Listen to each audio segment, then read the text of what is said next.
Gee, it's great to be alive and love. Good morning, sun.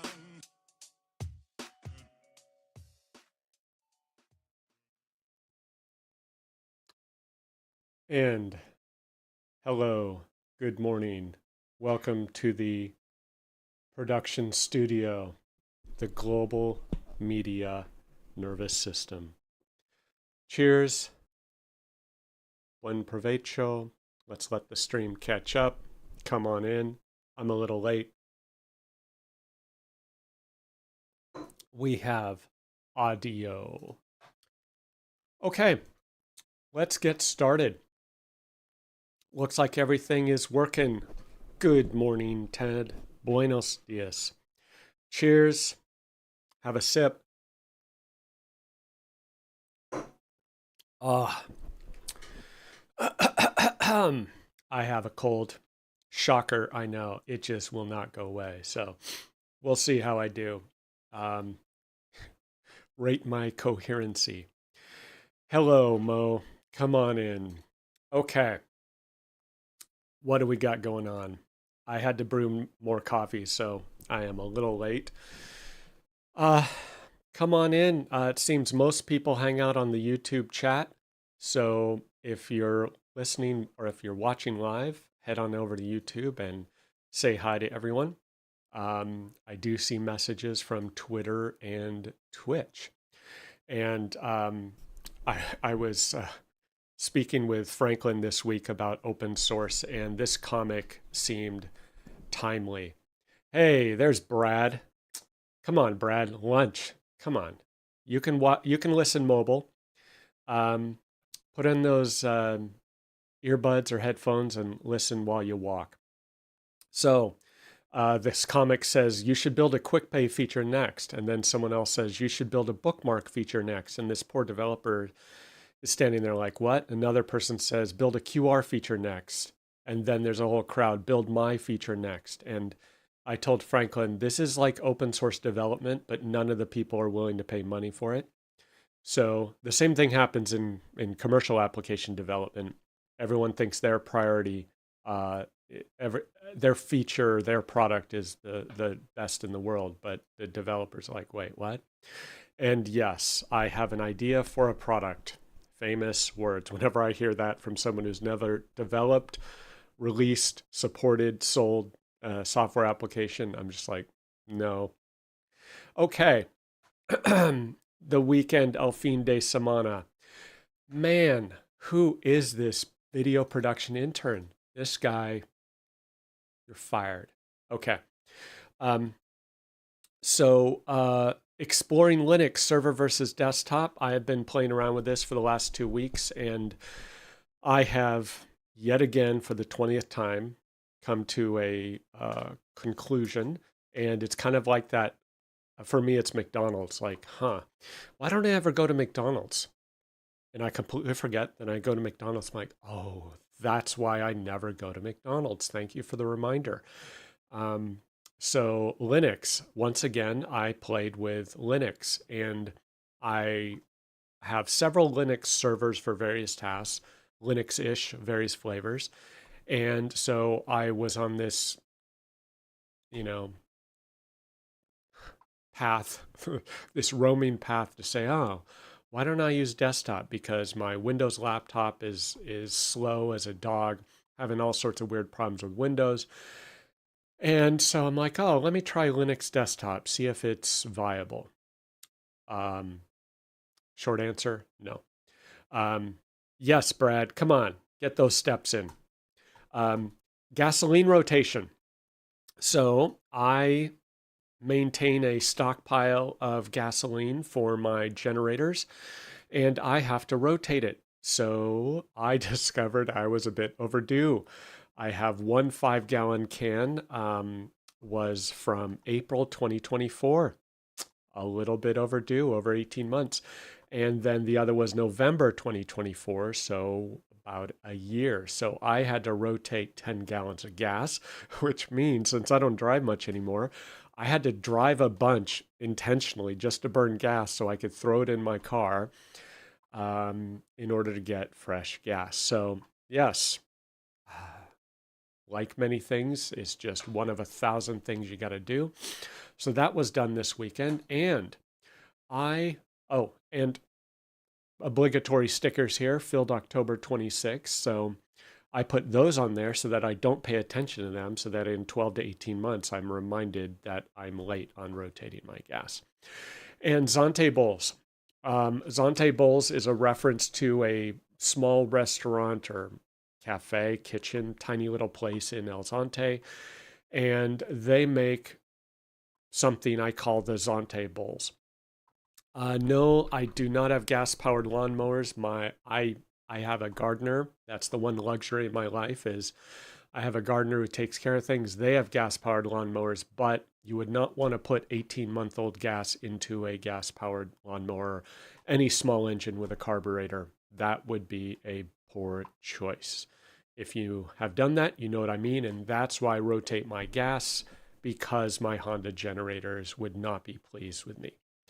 So a Zante bowl is rice, beans, your choice of protein, vegetables, chipotle sauce, chili lime sauce. And the original OG Zante bowls are amazing if you do not get food poisoning. Trust me on that. Ask me how I know. They are fantastic. So I make a facsimile of them at home, and my kids love them. They are fantastic. So we've got lime dressing, some sauteed tofu, black beans, chipotle mayo, fresh corn, tomatoes, onions, lettuce. It's awesome. It's like you're at home, better than anything else we have. Um, Tiki torches. I filled up and threw away all the rusted tiki torch canisters, replaced several, and got them fired up for maybe we'll do some fall tiki torch activities starting tonight with a Halloween party. I have been told that I might be allowed to stay in my house tonight as my teenager has a Halloween party. How do I know about bad gasoline? Well, if you've ever left gasoline with ethanol in a small engine and then tried to start it up 1 year later, you know what I mean. Yes, it's a fun process. So use stable, rotate every 6 to 12 months maximum, keep your small engine gasoline tank empty, or use VP Racing ethanol free gasoline. So the tiki torchers are lined up. And then on Sunday, I visited my very first ERP client. I was 22 years old, 1 week out of college, and I got dropped on the doorstep of Deloitte and Touche. No one had any idea what to do with me. It was kind of an ad hoc summer internship, and I was assigned to the small business ERP group. And I drove out to Woodland Hills and was on my first ERP implementation right out of college. No idea what I was doing. And the controller of the client, the controller and CFO, I worked with them for many, many, many hours on that implementation. And I have been friends with them ever since 1996. So solid 30 years. I've still been friends with them. I visit with them occasionally, and the controller, unfortunately, is now he has Alzheimer's, starting to get Alzheimer's or dementia, so he is in an assisted living facility. So I drove out to Woodland Hills area to visit with him and spend some time with him. Yeah, really good guys. Taught me a lot. They were my mentors as a clueless ERP consultant 30 years ago. So, yep, that was a good Sunday. Okay, weekly projects, as I mentioned, Linux, tiny PC servers, partner dashboard testing. BC Sentinel for Finance is cooking up an idea there. And in the back of my mind, modern software engineering in an AI world. These are themes that are bouncing around in my brain throughout the week. Not a terribly productive week, but a bunch of stuff going on. Tiny PC servers, this is my effort to reduce the power consumption for my lovely power bill in Los Angeles. I believe I have a tie for the second highest power bill or electrical rate in the nation, behind Hawaii, of course.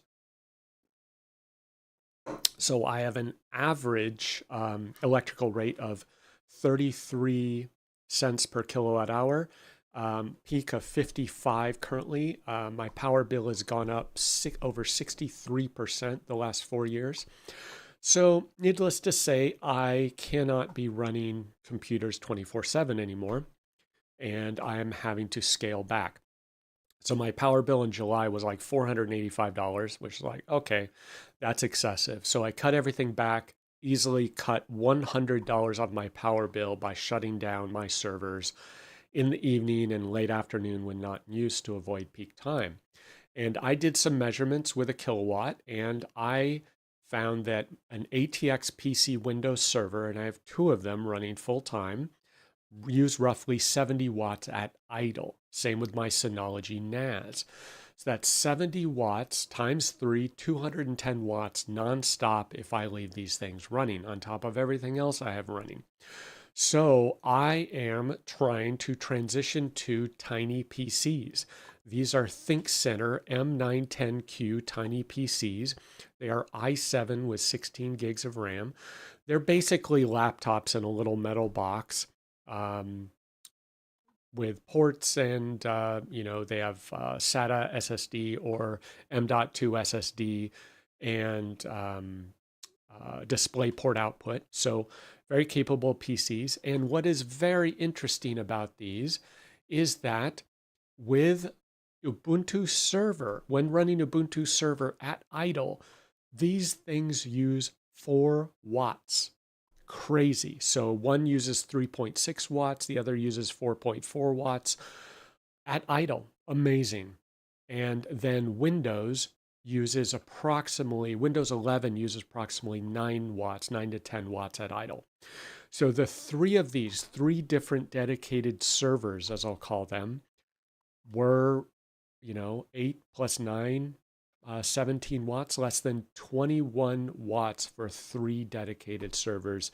And with Linux, these are blazing fast. With Windows 11, it's tolerable. I'm about to see.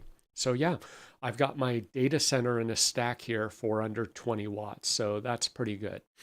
So I have turned off my Docker server / dev PC, and I will try to scale back my Hyper-V server. Good morning, Eric. So yeah, that is my current plan in progress, and I'll see. So the Pi-hole Ubuntu server with Pi-hole blazing fast absolutely destroys a Pi 3 or Pi 4. And I need to measure power consumption of Pi 3 or Pi 4, but I'm fine with 3.6 watts at idle. That's pretty amazing, right? And so working pretty good so far. And the open source brothers will tell you that Linux is the best thing since sliced bread. And why aren't you using Linux, Steve? Linux is better, Steve. Linux is so awesome. You should use Linux. Did you know there are 37 flavors of Linux? It is so good. And the problem with this of you should use Linux or why don't you use Linux is that they fail to consider the you portion of that phrase. They are very myopic, and by they, I mean the Linux bros. And the reason is you should use Linux, Steve, and the Linux would be a Lamborghini SVJ. I forget the model of this thing. So it's the SVJ Roadster with no roof, bro. This is the best Linux in the world. Everyone should be driving the SVJ. And this is the guy telling you should be driving the SVJ, top down. He's got the Italian loafers looking mighty dashing. And I honestly can't tell if this is an AI generated image or not. It is so comical. It's almost hard to believe this is a real photo, but so this is the guy telling you should be driving the SVJ or Performante Roadster. But guess what? Guess who you are? You are the person who lives in the Midwest with 3 kids and a wife, and you have to drive through snow and ice on the family road trips to Wisconsin and Fargo, right? And let's just say the SVJ is not a contender. So, what is the best roadster for you? It is the Toyota Sienna with snow tires and a lift and a roof rack. That is your roadster, and it is awesome. Let me tell you, having used a minivan with the auto doors on both sides. So this is the problem with Linux. It just doesn't work for all situations. Thank you. Thank you. Lamborghini Aventador SVJ Roadster 2020 even. Wow. I just grabbed a photo. I just knew the SVJ from a guy, Matt whatever in the UK who restores cars. That's how I know the SVJ. So yeah. So let's just say that the U really matters. And you should not just use Linux. It really depends on what you do with it. And if you are just a coder and all you need is VS Code and you vibe code your way, sure, Linux would be awesome at the server desktop. You can just crank out that vibe coded goodness. But as I have now learned, if you have to exist thick in the Microsoft ecosystem, use all of these shiny new icons, whatever these are, and you are constantly using Excel, Word, PowerPoint, OneNote, Outlook, Teams, SharePoint, and all this other nonsense, Linux on the desktop is absolutely horrible. And it's not Linux's fault. It's because I have to use all this junk. It doesn't exist in Linux. The browser versions are absolutely terrible. They're completely crippled. I don't have Snagit, my beloved Snagit. I cannot exist without my cohort in crime Snagit. So really, it really depends on what you're trying to do. And I have now reminded myself why I do not use Linux on the desktop. It's because I have to use this stuff. And this stuff is absolutely not good to try to use on Linux. It's like if you play 37 games, Linux is probably not the best for you, right? If you're a VS Code bro, absolutely go for it. So Linux on desktop is Steam. I've seen a video on Steam, but yeah, so I watched a guy spend 4 hours trying to figure out why his monitor keeps flickering in Linux. And it's because LG monitors have this particular setting you got to go turn off. Took him 4 hours to figure that out. Not my jam. So anyway, how good is Microsoft software on Linux? It is not good. Trust me on this. If you are deep in the Microsoft client app ecosystem, just keep on moving. Just use Windows and tolerate its quirks. Monday, Lunes, I caught up on a bunch of Dynamics GP ISV stuff, quotes, invoices, supports, sales, license keys, the whole bit. We fixed a minor bug in a BC bank deposit import that we have, had to do with deposit numbering or payment numbering. So that was interesting. We learned a little bit and did some testing, deployed it. We got some feedback from the customer about payment applications. So, and Tar says, yes, we use Linux and Windows through Windows subsystem for Linux. It's a great option if it does what you need, but I don't really need Linux for Linux's sake. I was trying to dump Windows and see if there's an alternative that doesn't drive me absolutely nuts with stupid problems. Ubuntu desktop and Linux in general is not that solution for me. Others, if you just need Linux occasionally, sure, WSL is a great option. I have not had good luck with it personally, but yes, lots of possibilities. Just depends on what you need. So we're learning more about bank deposits, and that is being used for our customers for cash receipt and apply, interestingly. And I got this interesting question from a Dynamics GP on-prem customer who is using one of my ISV solutions. And I thought this is interesting. Like 1 out of 100 customers sends me these types of questions. Do you have secure coding practices? No. This application was developed in 2012 or something like that. No, I do not.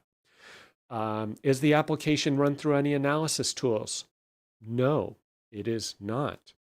How often is the application updated? As needed. If there's a bug, new feature, but as needed, no schedule. Are there any known vulnerabilities? No. How would I know? I don't do any analysis tools. I do not do any pen testing on my on-prem Dynamics GP ISV solution written in .NET in 2012. Does it use any open source libraries? Good question. No. And the great irony of this for the open source bros is open source is now being seen, I'm assuming from this question reading into it, open source is being seen as a higher security risk than closed source code, which is greatly ironic because if you ask the open source bros why they think open source is great, because you can see the code and do a security review. Okay, well, this customer does not believe that open source libraries is a net positive. Um, is there support for the application? What are the support hours if so? Yes, there is support. Whenever I'm awake, I'm available Monday through Friday, 8 to 6 Pacific. Weekends if you want, just let me know. I'm good. As long as I don't get hit by a bus, I'll take your call. So that was interesting. Now, what I'm asking myself in the background is, what are they doing with the answer to this question? Like, answer to questions, all of them except for one is no. Yes, I support it, but no, I don't do any best coding, secure coding practices. I don't do pen testing on my own little internal app. So I don't know whether they're just doing this as an audit formality, SOC compliance. I don't know. Anyway, that was interesting. I'm curious if anyone's going to start asking this on the BC side, um, just to fulfill some audit checklist. But yeah. And on a related note, I once had a customer say that I had to sign an NDA with them for them to buy my little tiny ISV application for a couple $100. And I said, no, I'm not going to sign an NDA for you to buy my software, just as you did not require Microsoft to sign an NDA to use Dynamics GP, Business Central, or Microsoft Office. So no. And I'm like, tough. A few weeks later, they bought my software. Interesting to see. I attended a directions webinar on Tuesday morning, some ungodly hour, 8 a.m., 7 a.m., I don't know. And benefiting from open source with Freddie, the famous Freddie Christensen, joined by Bert Verbeek and Volodymyr Viern. Yes, that, whatever that says. And it was a good webinar where they talked about how they're building open source projects for Business Central in GitHub, what the applications do. I was less interested in the specifics of what those apps do. I probably should have paid more attention, but I was more interested in the concept of having an open source app. And as I have mentioned previously on this extensive live stream, open source is an interesting concept unless you're the person who is maintaining an open source app. And I say this as someone who's attempted to do this because there's all this enthusiasm about your new open source app until you get those requests like the intro slide where I mentioned where everyone's asking for a new feature. Guess how much they're willing to pay and guess how much they're willing to contribute in code? Very little. And then what I found is I get the people who contribute a code. I don't know what to do with it. I don't know how to evaluate it. I don't know how to incorporate it. I just don't have the skills to do it. So maybe the open source experts do have those skills, but it does require time. It requires attention. It requires passion. And 3 years later, it becomes difficult to maintain these things, especially if you have one kid, two new kids. You're dealing with a baby and you're exhausted and you've got work, you've got a day job. So that is the challenge I see of open source. Great in concept, in practice, it is quite challenging. Custom BC file imports had a call with a partner who is all gung-ho after seeing our, Eric says, open source doesn't work for BC apps as there's not a great way to distribute them to end users. So they did address that here. And Bert, I believe it was Bert mentioned that he has taken the effort to publish his open source app as an app source app. So that facilitates the application install for customers. Now, the challenge I believe he referenced is he has no idea how many customers are using it. He has no idea how to communicate with those customers. So there's the challenge. Now, do you collect telemetry on the app? Maybe, but like it becomes a difficult process of coordinating with those customers for updates, bug fixes, support, and all this other stuff. You start to walk into this briar patch of time consuming things. And so there is many of XKDC, you know what I'm talking about, XK comics that joke about open source and how the entire internet is held up by that one little open source library. Yeah, it becomes a lot of pressure and people just disappear. So it is a challenge. Thanks to Bert for BC2 ADLS open source project data editor tool by Vladimir. Yes, and so they look really cool. They look really powerful. It is probably a thankless job to maintain these, so it has to be a passion project. And so I am debating, as I'll mention later, whether we go into this with a new version of an open source app. I do not know. I have a feeling we will regret it, kind of like my visits to McDonald's. So working with a partner, he is all gung-ho on bespoke custom file imports for BC. He has seen the difference now between a config package import and a highly tailored file import, and he is sold. He has seen the light, so he wants us to do this for many customers. So sales invoices, purchase invoices, bank deposit, AR payment, and apply. We're going to be busy for a couple more weeks building those. I need to do the requirements and SOW for them. Tiny taskbar icons. This is one of the many things that drives me nuts about Windows. Like, okay, I'm using Windows for years. All of a sudden, my icons go tiny. And I'm like, what is going on? I think it's a bug. I think Windows File Explorer is freaking out. And I do certain things and the icons go back to normal. Then they go tiny. I'm like, what is going on? I think I'm going crazy. No. After weeks of experiencing this, I finally realize I need to ask Perplexity, what is causing this? And it's like, that's a new Windows 11 feature that, or I don't know how old it is, but when the taskbar gets full, instead of having an up down scroll thingy, show smaller taskbar buttons. I hate it. It's stupid. I didn't ask for it. I wasn't told it was enabled. Windows 11 just changed on me, and all of my taskbar icons became small. Stop it. So it's annoying. So I had to turn this off. I don't care if I overflow my taskbar. So these are the reasons why I was exploring Windows or Linux desktop. I was like, Windows 11 is just so bizarre and unpredictable and problematic. But turns out this isn't a bug, it's a feature that I didn't ask for. And Dynamics GP10. So I got an email from this schizophrenic customer. No idea. This guy's like changing direction every week. I don't know if he's trying to play two partners off each other.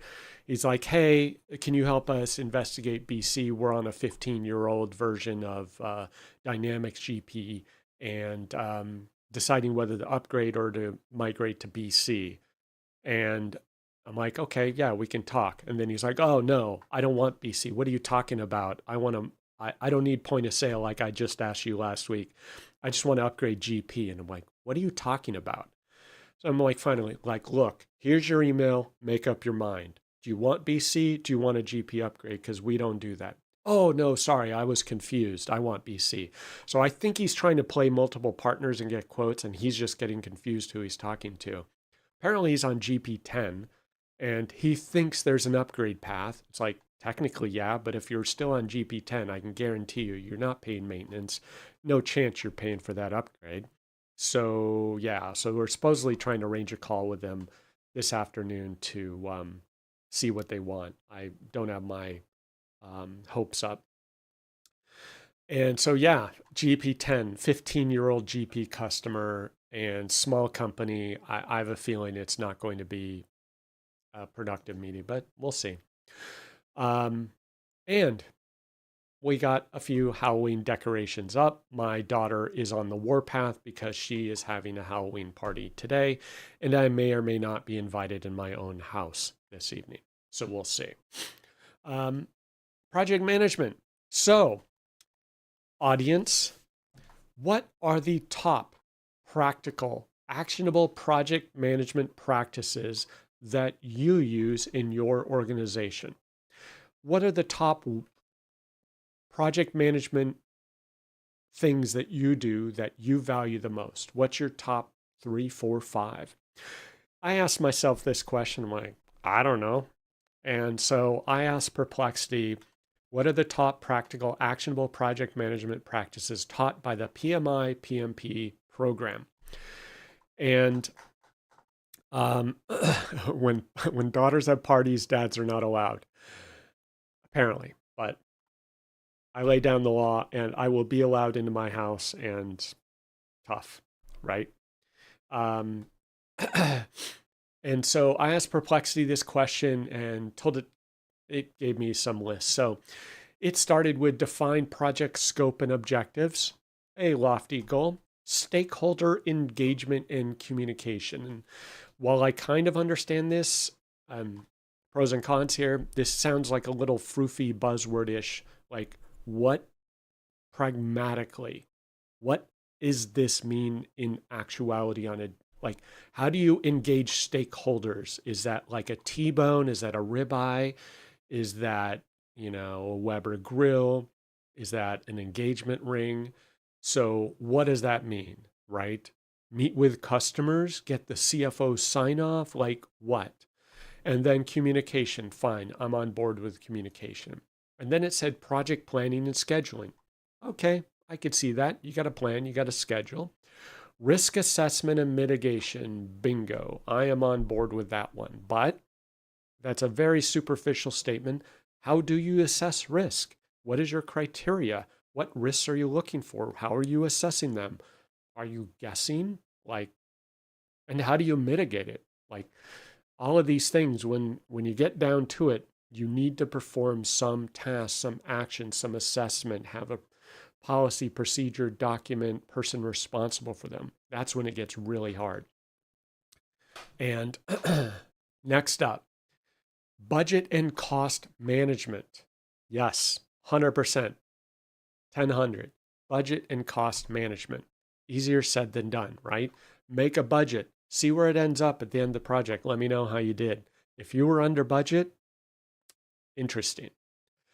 Change management. Absolutely. 100% on board with change management.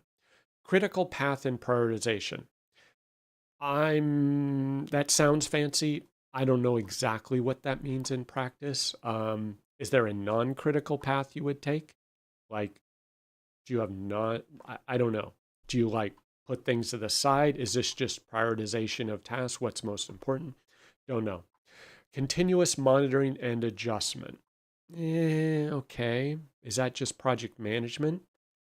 Checking in, weekly meetings, like continuous monitoring. Okay. Adjustment. Okay. That implies flexibility. And then lastly, what would you consider to be the top 4 most important of these, right? It's not a complete list, but it's a pretty good list. So my 4, what are your 4? My 4 were, of these 4, define scope. Scope is king for me because that starts early on, starts with requirements, it starts with the engagement letter or the statement of work, and scope defines design, budget, resources, everything else. Budget management, trying to state a budget, monitoring budget.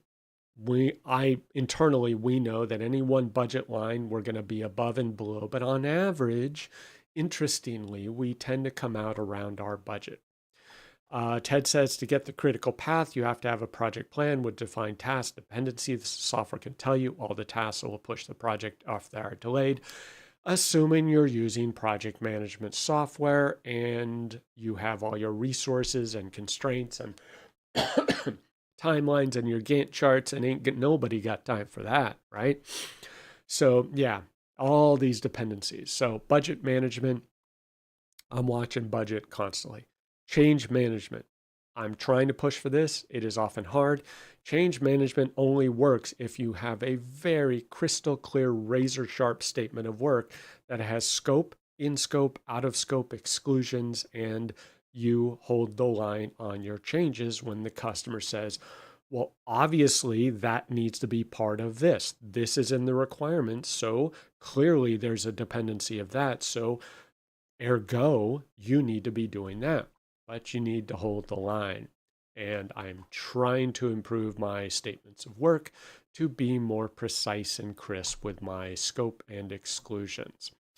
And Ted says you spend more time managing the software than the project. Well, I would almost say you spend almost as much time managing the project as the developer is spending time writing code. So for recently, we had a 55, 65 hour quote. Only 33 hours of that was actually the developer's tasks, right? Because I included design, assessment, setup, testing, documentation, deployment, and all these other tasks. So if you really inflate your project management overall could be more than your actual development, which might be appropriate, right? Because if you don't design and don't do project management, I've been there, development can go way off the rails. Oh, Ted says you spend more time managing the project management software than the project. Yes. So like when's the last, and then if you look at the update status of Microsoft project, it's not pretty. Risk assessment. This sounds great in concept. I'm all on board with what my head is covering up with risk assessment. But how do you identify risks? How do you assess risks? How do you evaluate them? Like, I don't know yet, right? Do you give it a score 7.3? No idea yet. I know there are some risks. I don't know how to assess them. It's kind of vague. So on Wednesday, Miraculous, statement of work review. Oh, that was with Franklin. I worked with Franklin, spent an hour and a half walking through a statement of work that I had prepared for a prior project, explaining to him what a statement of work is, what scope is, how we define exclusions, change requests, and all these things, requirements. And then we had another Azure outage that also took out BC as a casualty. This apparently was a global outage. Now, this article, Cybersecurity News, glosses over it and calls it a DNS outage. I have no idea why they call it a DNS outage. To me, it was a Microsoft Azure Front Door outage, which Front Door has been a guest on this podcast in the past. Hello from the UK. And Azure Front Door is this glorious, glorious service that can represent, even if you have a highly distributed, globally distributed, geo-redundant solution, Front Door is Microsoft Azure's final offer to have a single point of failure for your highly distributed, redundant solution. It's brilliant.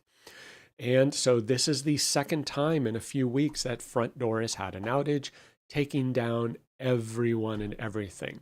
And what is hilarious about this, as we are watching the fallout from 365 status, claiming that they're remediating it, DNS problem was the trigger that caused Front Door to crash. So anyway, Front Door is like a laughing stock in that it can't handle redundancy itself or fault tolerance. Let me fix this slide a little bit. So Front Door, so the status update, customers and Microsoft services that leverage Azure Front Door may have experienced issues. I'm going to go out on a limb and say they did experience issues. Latencies, timeouts, and errors. That is a euphemism if I've ever heard them. It was a complete blackout, folks. We have confirmed that an inadvertent configuration change as the trigger event for this issue. We are blocking all changes to AFD services. Lovely. Sounds like a service I want to use. This includes customer configuration changes as well. At the same time, we're rolling back our AFD configuration. As we roll back, we're trying to get the problematic configuration to not reinitiate upon recovery. That's reassuring. Customers may have experienced problems accessing Azure Portal. Can confirm. Azure Portal was completely down. We have failed the portal away from AFD. And here's the fun part: to mitigate portal access issues, customers can consider implementing failover strategies with Azure Traffic Manager to fail over from Azure Front Door to your origins. So let me get this straight.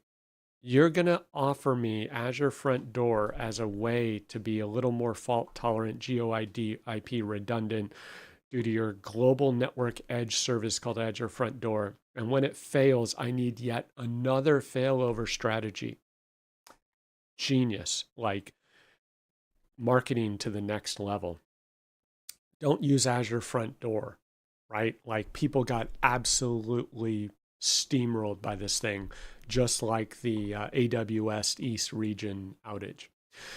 So that was fun. And then I learned from Stefano, always up on these new AI things, that Cursor released Composer 1, their new agent model designed for software engineering, intelligence, and speed. And their internal benchmarks claim frontier coding results. That's the new cool kid buzzword. So whenever you're talking to people about AI, just say, oh yeah, the frontier models, those are pretty rad, aren't they? You just say the word frontier and you're cool. Frontier coding results with generation speed 4 times faster, blah, blah, blah. So there's speculation as to what this model is. Some are speculating it is a, prepackaged or repackaged Chinese model, but apparently claim is that it's good, extremely fast. So whatever it is, it's apparently very effective at code. So that's in Cursor. And Ted says, how long were BC customers down? My assessment is roughly 90 minutes for the complete outage. The BC team was on it immediately, and the BC team was able to fail over to some other, like Azure Traffic Manager or something, and redirect to get out of the mess of AFD. So they recovered pretty quickly, so probably 60 to 90 minutes for most customers, although other customers took an hour plus longer. Tahir says 3 hours, 22 minutes. So it was weird. It was like I was up and I was okay, but I saw Kristen Hosman still had issues with some of her customers. And even for partners, Kristen and our team, Alyssa and Tanya, could not get to Partner Center. So even though technically maybe the customer was up, we still couldn't do work because Partner Center was down. So it just really depends on your situation. So it was anywhere from an hour to apparently 3.5 hours. So not the end of the world, but kind of inconvenient. So I am going to be trying Cursor, Composer, see how it compares to Claude. If I can ever get the energy to do more vibe coding, I really want to. But then on a Saturday, I'm like, oh, I'm tired. Do I really want to? And I end up doing something else. And check out this BC job posting. I saw this on, I don't know what LinkedIn.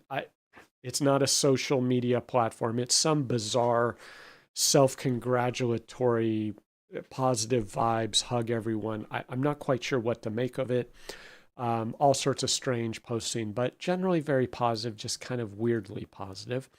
So I saw this job posting on LinkedIn for a Microsoft Dynamics 365 Business Central administrator. And I'm just curious about these things because I used to work for a firm that did recruiting and staffing. And the bizarre things that occur with job postings are really strange. Great book, by the way. Sorry, Brad, you're going to have to clarify. BC administrator, job description, responsible for the development, support, maintenance, and enhancements of Microsoft Dynamics 365. And this is your clue that the person writing this is likely a recruiter who has no idea what you need. So this is bizarre. And those of us in the BC space or Dynamics GP space or any other flavor of ERP know, this is my shibboleth phrase, Microsoft Dynamics 365. That is the most meaningless word in the Microsoft ecosystem. Install, maintain, and develop Microsoft Dynamics 365. That's like saying fix the vehicle. You don't know if it's a golf cart or a 747, right? Those are both vehicles. Help me out here. So useless job posting. Understand dependencies, workflows, integrations, and processes. This is one person with one job role, right? Develop and maintain custom ERP related solutions. Welcome. Enjoy. The vibe coding book I'm reading. Okay. Yes, vibe coding is a new book that I mentioned last week. Excellent book. I love it. Understand dependencies, workflows, integrations, and processes. That's all. Just dependencies, just workflows, just integrations, just processes, like part-time, right? Develop and maintain custom ERP related solutions. ERP related. Yep. Vehicle adjacent solutions. Design and maintain system integrations. Oh boy, those are easy, right? One person is supposed to do all this. Develop and maintain operational and financial reports. How many developers do you know who can develop and maintain operational and financial reports? Row and column layouts, account categories, debits and credits, income statement, balance sheet, cash flow, statement of operations. Yeah, good luck with that. Build, test, and apply enhancements and upgrades in multiple VMware environments. Okay, that's all. That's all you need to know. Create and manage user acceptance testing. You are your own full QA department. This one's laughable. Maintain system documentation. Error troubleshooting logs. Come on, show me your troubleshooting logs, fellas and gals. End user work instructions. End user work instructions. Pull that book off the shelf. Coordinate product enhancements and system upgrades among various vendors and ISVs. Handle user support requests from the help desk. You're a help desk as well, by the way. No problem. And you will need a bachelor's degree in accounting or management information systems or a related field and need at least 5 years of experience with Business Central, Power BI, and integration development. That is all. That's all you need. Sign up and apply today because such people, boy, I know it's hard to find a job with that skill set because you will need to move to Baton Rouge, Louisiana, which do not peek at the crime statistics of Baton Rouge, Louisiana, let me tell you. You will be paid $81,000 to $103,000. Very interesting choice of salary range. Not a bad salary for that area of the United States. But Baton Rouge, Louisiana, and New Orleans, that entire metro area, has approximately 2.1 million residents, only 400,000 of which are working age with a college degree. So I'm going to guess you're going to have a hard time finding this needle in a haystack of a job candidate to apply for this job. And I had Perplexity do the math, and that would be roughly $120,000 to $170,000 in Los Angeles, which is not a bad salary. It's actually, pretty good, survivable. You could actually afford to rent a one-bedroom shack in Los Angeles County with that salary. But yeah, Baton Rouge area. So if anyone's interested, head on over to LinkedIn and try to find this job posting and see if you have the superpowers to swap out administrator with superstar, right? Like I've been doing this for a long time. And I would never, I'd say I can do maybe half of this stuff, but I cannot do it in 40 hours a week. I could do 1/3 of these things in 40 hours a week because the reality is you're going to be in meetings half the time, being asked to deal with everything from a photocopier to email issues to Business Central. It's just way too much. Bonjour, NetPlace for you. Join. Okay, AI agent vulnerabilities. This is going to be a fun era in cybersecurity. OpenAI Atlas browser vulnerability allows malicious code injection into ChatGPT.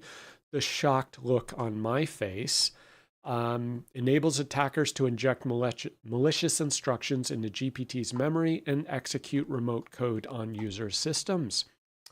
Lovely. Shocked, let me tell you. New Cofish attack exploits Copilot Studio to exfiltrate OAuth tokens. Lovely. And someone I know had a brief chat with someone who claims to work on a team related to one of these enterprise AI agent tools that we're supposed to install on the desktop. And this person dismissed my concerns of AI agent vulnerabilities.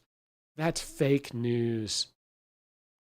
Okay, let's see how your stock does, buddy. This is going to be interesting. And this guy, Zach Corman, I don't know his role, but he obviously is messing around with security, having so much fun getting ChatGPT Atlas to talk with M365 Copilot. It's a proper security nightmare.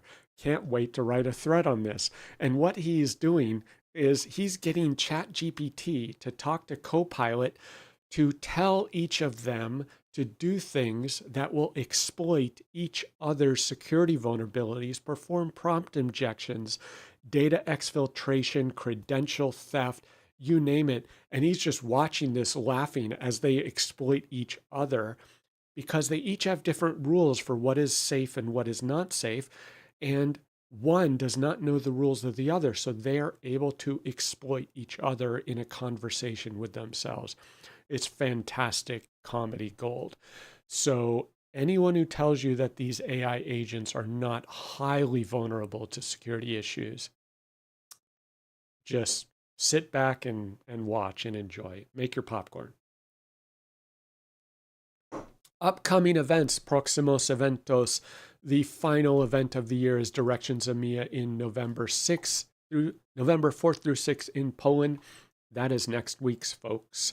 So if you have not booked your flight and purchased your registration, it might be a bit late unless you have your own Learjet, private jet like me to hop on over to Poland. Thursday, Jueves. Once again, my video production intern was sleeping at the wheel. There we go. BC AI test tool. What was this about?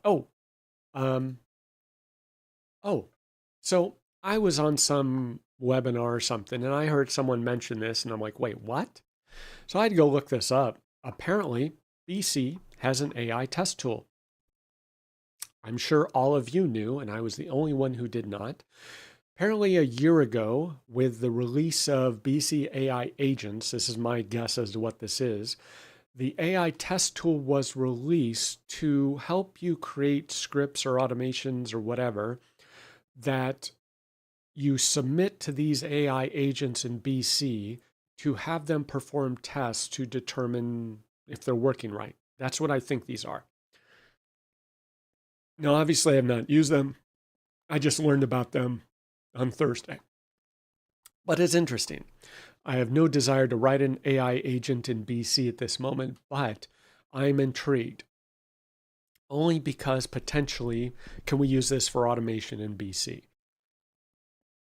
Probably not.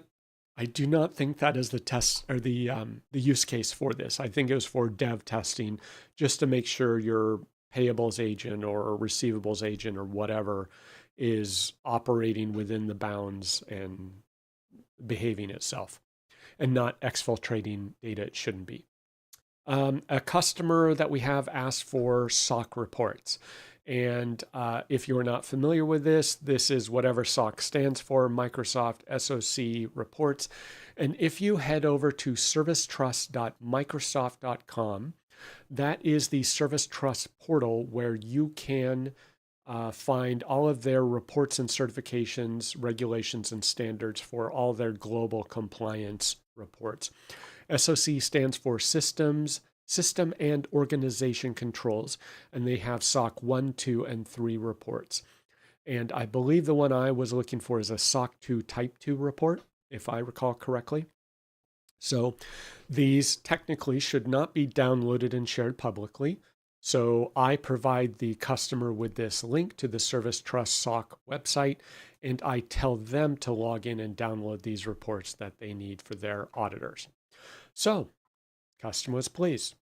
No one else on my team has any idea what this means, so I'm just kind of the cybersecurity geek, so I know exactly what this meant. And each year they ask me again, and I send them the same link over and over. I had a call with El Salvador, and by El Salvador, I do not mean the ERP Center of Excellence in Berlin.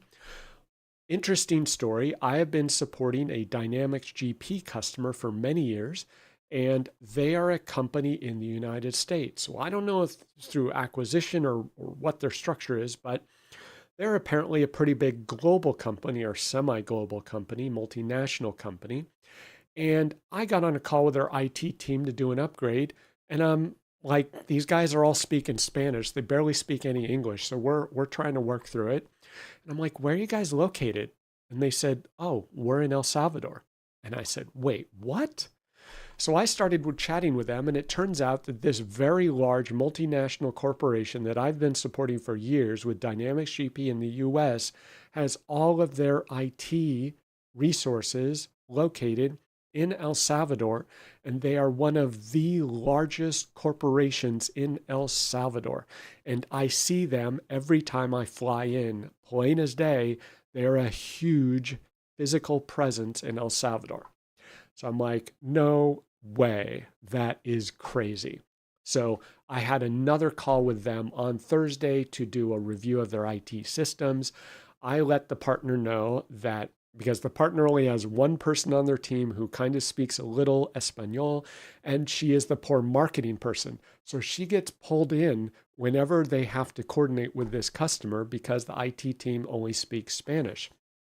And so I said, hey, anytime you as a partner need help communicating with this team in El Salvador, give me a call. My team in El Salvador will be happy to do the translation because we have a full bilingual team on call ready to help. Even though they're not a GP team in Berlin, happy to help because it's my homies in El Salvador and I work with you as a partner. So we're going to make an offer to them, see if we can help and see if we can help them upgrade this very, very, very large, awesome El Salvador customer to Business Central. So that would be super chivo, as they say. And I would be happy to fly to El Salvador, make it happen. And my team in Berlin would be happy to head to the headquarters of this corporation because they're an awesome company. Yes, that's the link to the SOC reports. Jason. MCP security risks. So I talked about the AI agents, but on Thursday, I attended this Black Hills Information Security webinar by Joff Thayer. I think that's how you say his name.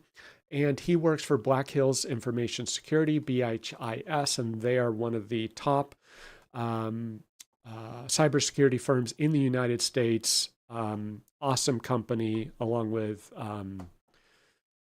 they have a training arm. Sorry, I forget. So awesome webcast where he kind of, he did the full ramp up. What is AI? What is MCP? Why are we talking about this? What are the security risks?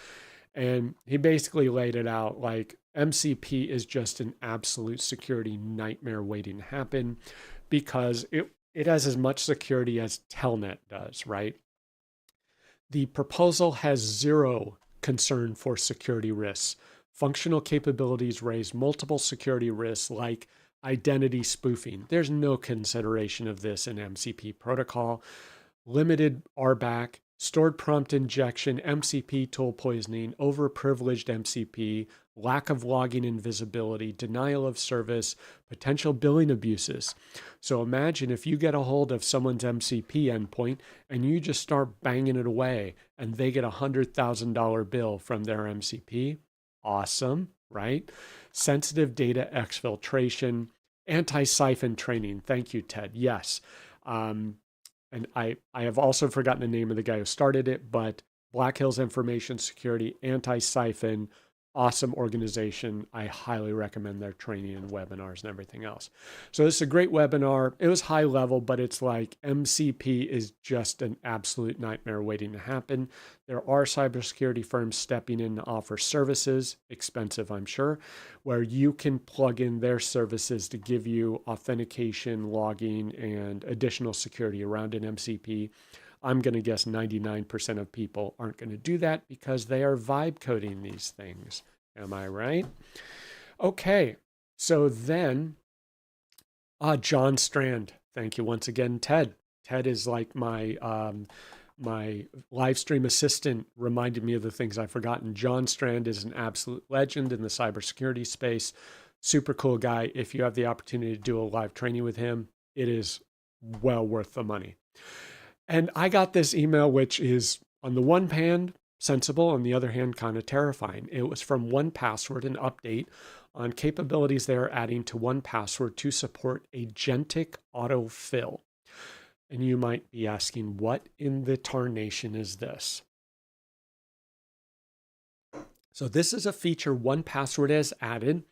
One might say sensibly, but if you kind of think about it, it's a little scary sounding. Introducing secure agentic autofill injects credentials via the 1Password browser extension into a browser on behalf of an AI agent only when required and always authorized by a person. I have questions about what that means, but at least they're trying. Here's how it works. Browser agent requests credentials. Human in the loop validates the request and credential injection on behalf of the agent. So this sounds like an interactive scenario where, say, Microsoft's scary Copilot or whatever, Comet by Perplexity, is running on your desktop, and it essentially says, oh, I'm going to go log in and buy you plane tickets to,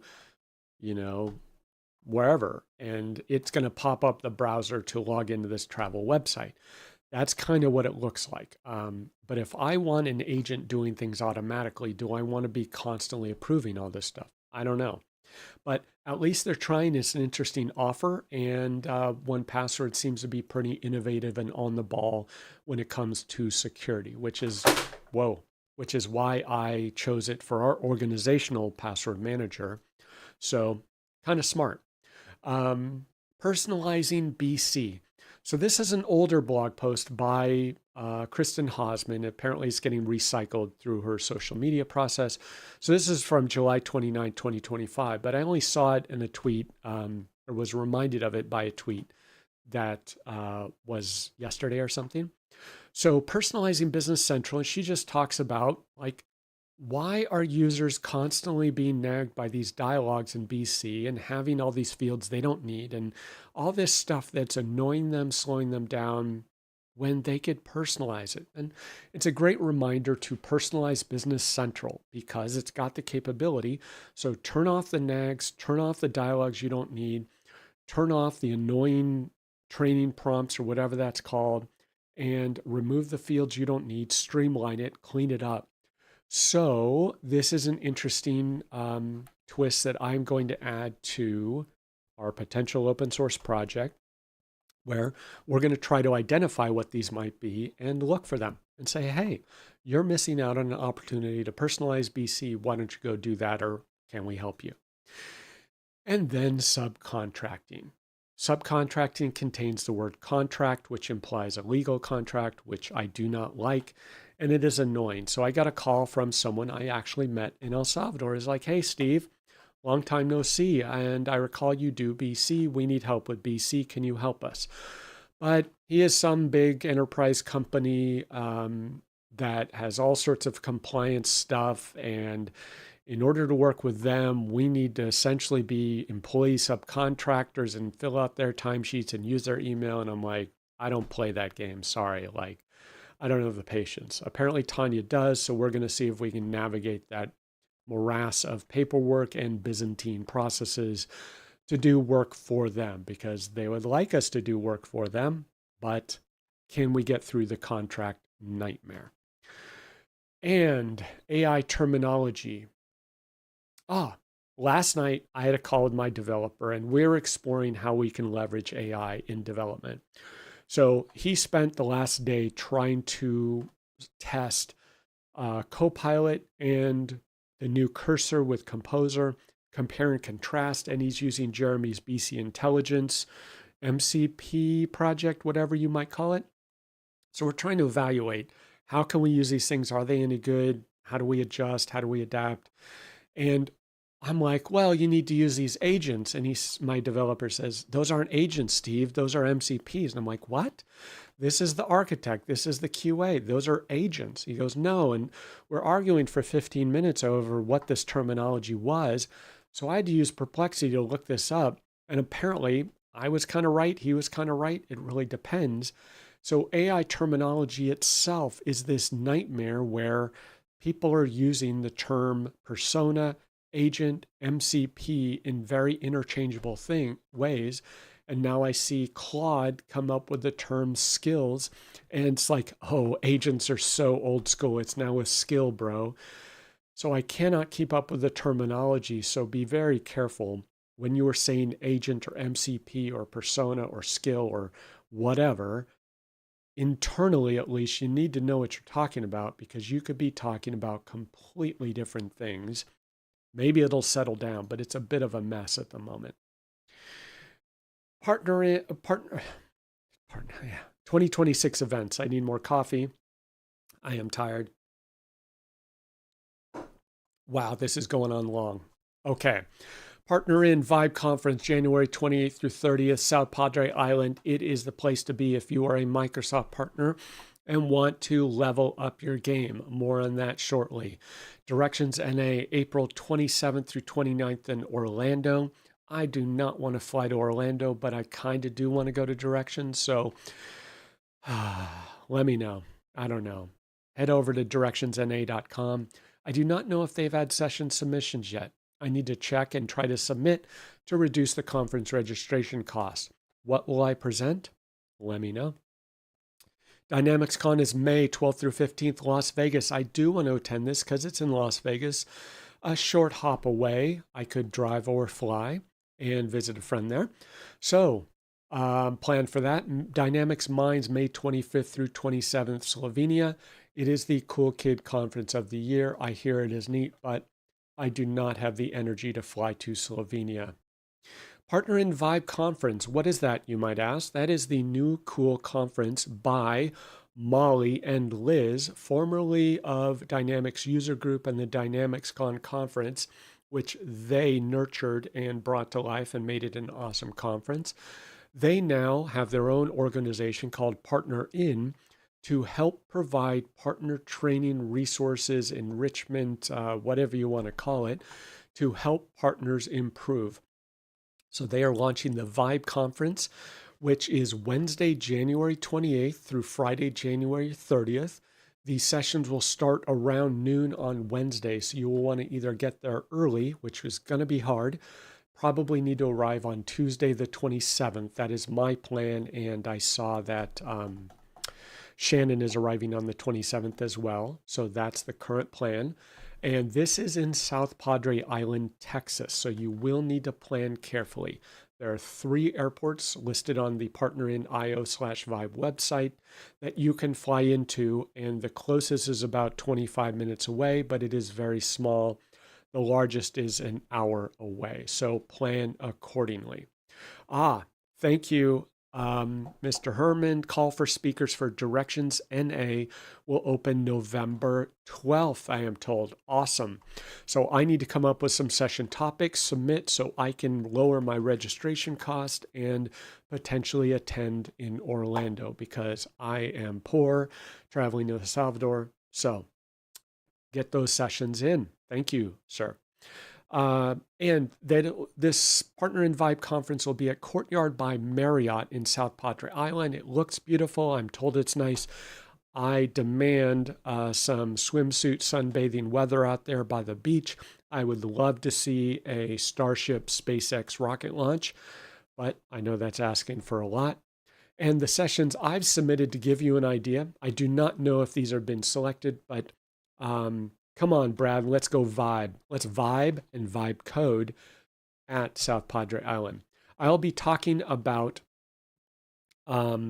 scaling with nearshore talent, building a consulting and support services practice from scratch in a country such as El Salvador, avoiding a $1 million lawsuit, aim for a higher standard of project management. I am getting more information on a recent lawsuit to understand how that played out and how to manage those projects to reduce that risk. Thriving in the age of AI development, why modern software engineering is more important than ever. Compliments of Dave Farley, the Modern Software Engineering channel, and the book Vibe Coding. And Sasha says, make sure it still lowers the registration cost. Yes, I think the best they've done is Directions NA is a 50% reduction in the cost for one or more sessions. And I don't think they give a full registration discount for two or more, unlike other conferences. So yeah, limited reduction, but I'll take what I can get if I'm going to have to fly to Orlando, not my favorite city. So anyway, call for sessions is closed for Vibe Conference, but you still can register, you still can attend. And if you're a Microsoft partner, let's meet up, let's chat, let's talk about how we can improve and do these crazy things like an office in El Salvador, avoiding lawsuits, and AI vibe coding.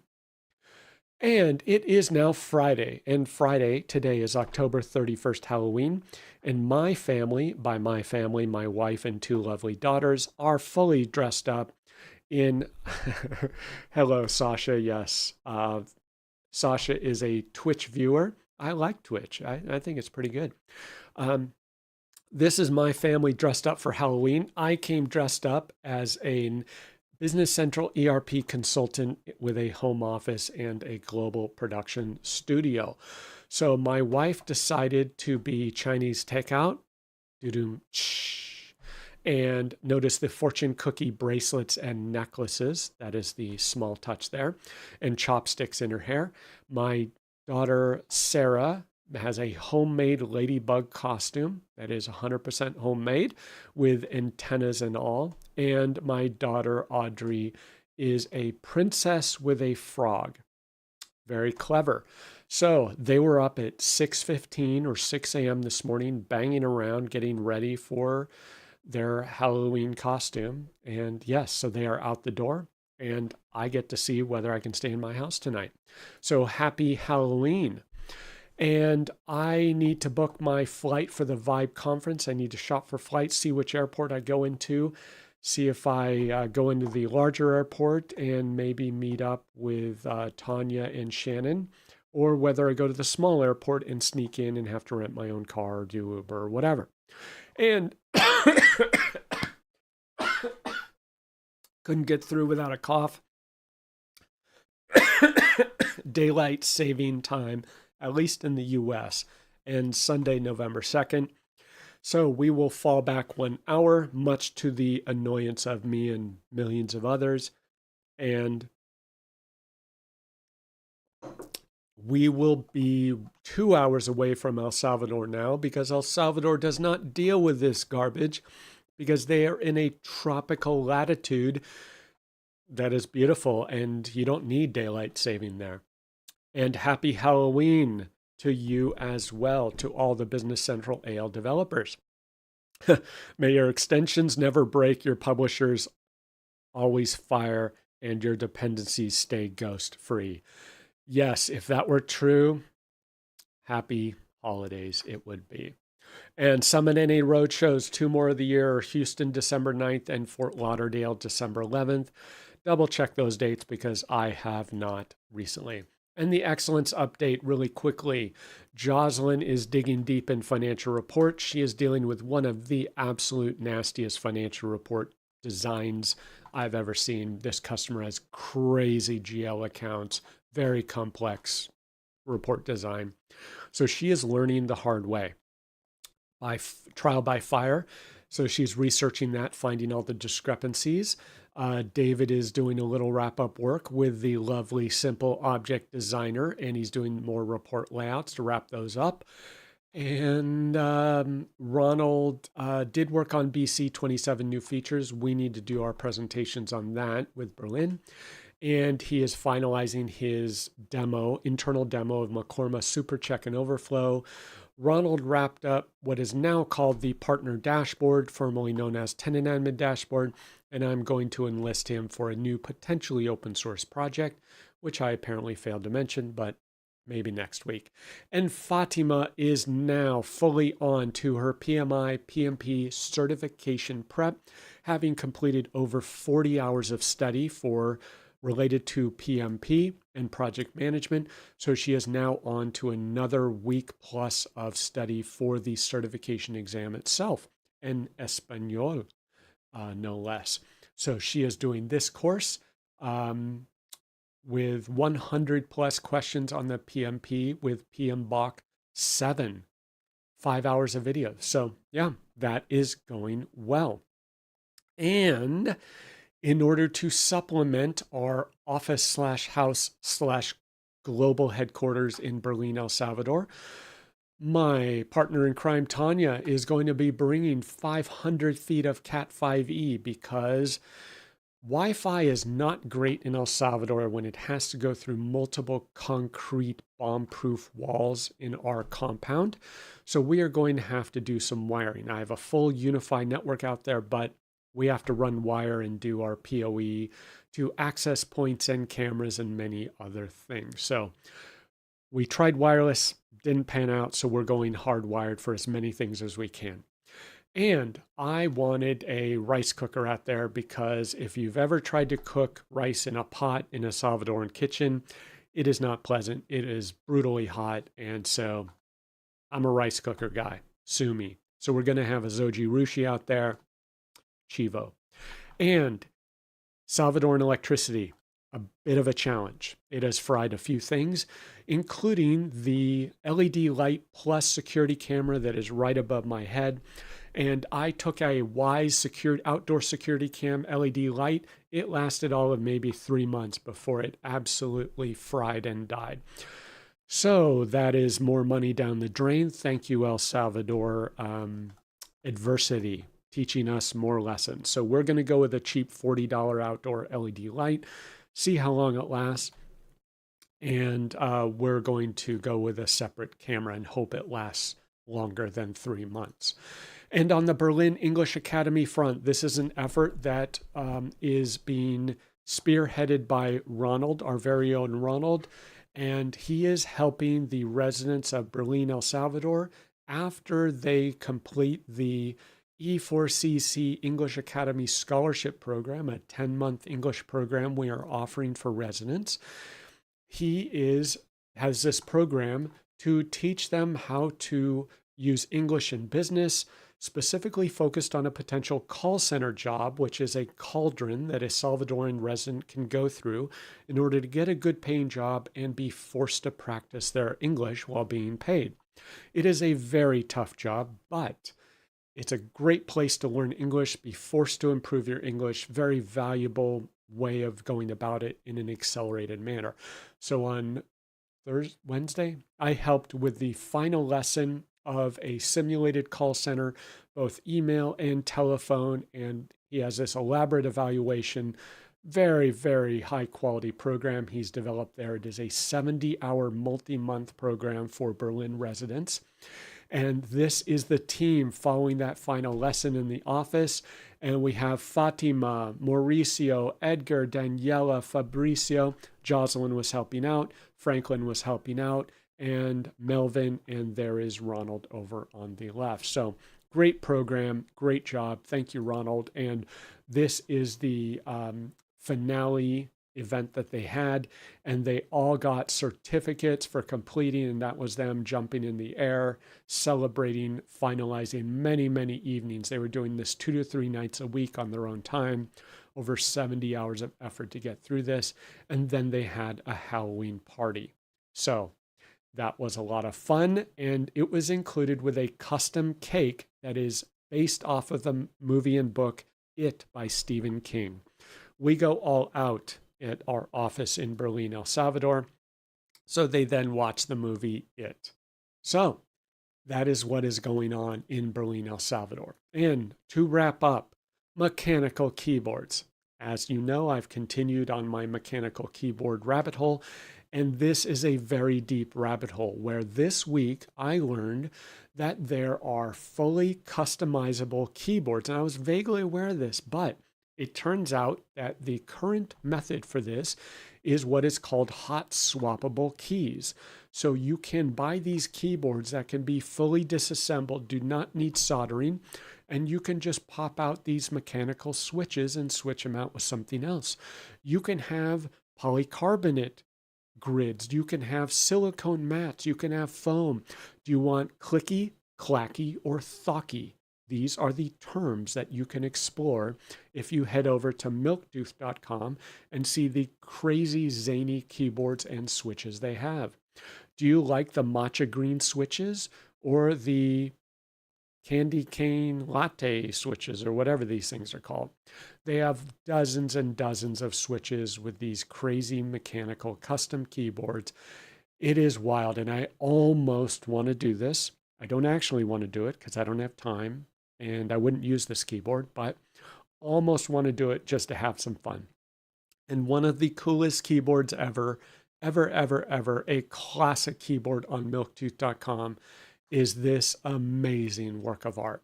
Someone has taken the notional design of a ThinkPad keyboard and turned it into a high-end custom mechanical keyboard with a track point in the center, a blue enter key, and like IBM Selectric Vibe keys. Really, really awesome, just absolute work of art. It is a wired keyboard, and so if you're into the retro theme, it is absolute classic. And with this Q&A wrap up, what are you working on? What are you going to do this weekend? What vibe coding and Business Central learning are you going to do? Low code is dead as we know it. This has been officially announced. So instead of low coding your way, you need to be vibe coding your way through life. And with that, que tengas un buen fin de semana. Have a good weekend. This wraps up this episode. Happy Halloween. Enjoy daylight savings. Fall back. Extra hour of sleep. Cheers. Adios. Nos vemos.